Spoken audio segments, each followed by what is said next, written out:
He used to think adulthood would arrive all at once, like a door finally opening.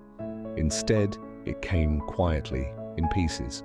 It showed up in the sound of the alarm each morning, in the way he learned exactly how long he could sit at the edge of the bed before the day would feel rushed. It showed up in the routine of coffee poured the same way, in clothes chosen without much thought, in the familiar drive past streets he no longer noticed. His job wasn't bad. It wasn't exciting either. It paid the bills, kept things steady. Most days he worked through tasks on a screen, answered emails, nodded through meetings. He did his part. People trusted him to follow through, and he took that seriously, even when no one was watching. There was a time when he imagined something different for himself. Not wildly different, just clearer. He thought by now he would feel more certain, more confident in the direction of his life. He thought his dreams would feel closer, not quieter.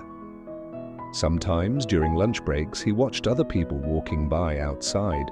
He wondered what they were carrying with them, what they were hoping for. It comforted him in a small way to think he wasn't the only one trying to figure things out while appearing fine.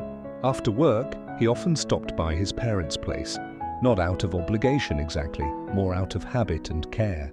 He helped with groceries, fixed small things around the house, listened to stories he'd heard before. He didn't mind. These moments grounded him, even when they made him aware of time moving forward without asking permission. With friends, conversations had changed. They still laughed, still shared memories, but there was less talk of big plans, more talk of schedules, responsibilities, things that needed tending. They didn't say it out loud, but they were all learning how to balance who they were with what life required of them. Some nights, when the world finally slowed down, he felt the weight of questions he didn't ask during the day. Was this it? Had he settled too soon? Was he doing enough with the time he'd been given? But those thoughts didn't linger the way they used to. He had learned not to fight them. He let them pass like background noise instead of proof that something was wrong. One evening, while folding laundry, he noticed how practiced his hands had become, how easy the motion felt. It wasn't a profound moment, but it made him pause. There was a quiet competence in it, a sign that he had been living, not just waiting. He realized then that growth hadn't arrived as a sudden breakthrough. It had come through repetition, through showing up, through choosing to care, even on days when motivation was low. He hadn't abandoned his dreams. They had softened, adjusted to the shape of his life. Some of them were still waiting.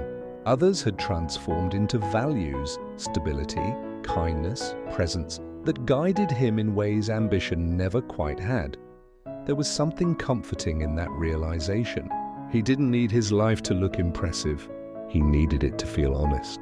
He needed to know that the way he spent his days mattered to the people around him and to himself. As he turned off the lights that night, he felt a quiet sense of peace.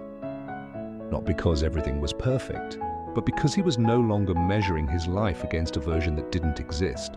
He was learning that becoming doesn't always feel like moving forward. Sometimes it feels like standing still long enough to notice where you already are. And for now, that was enough.